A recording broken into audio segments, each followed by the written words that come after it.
কাতারের রাজধানী দোহার B ring রোডের ফিরোজ আব্দুল আজিজ এলাকায় প্রবাসী বাংলাদেশি মালিকানাধীন কাতারের রেড ক্যাপ রেস্টুরেন্টের উদ্যোগে কাতার প্রবাসী বিশিষ্টজনদের সম্মানে ইফতার মাহফিলের আয়োজন করা হয়।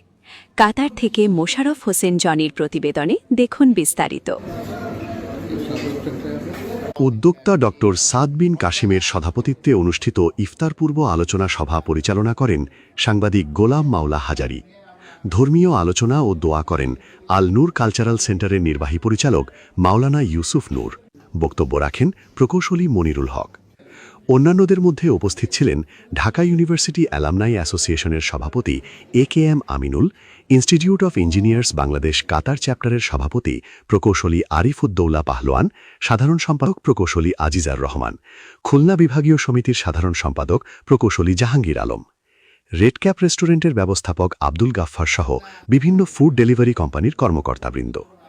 উদ্যোক্তা ডাক্তার সাদ অতিথিদের মাধ্যমে কাতার প্রবাসীদের আহ্বান জানান যেন সাবেক মাটির হাড়ির স্বাদ পেতে প্রবাসীরা একবার রেড ক্যাপ রেস্টুরেন্টে পরিবার নিয়ে একবার ঘুরে যান। তিনি আশা করেন খাদ্যের গুণগত মান, পরিবেশ, সার্ভিস ও খাদ্যমূল্যে কোথাও কাস্টমারের হতাশ হবার সুযোগ নেই।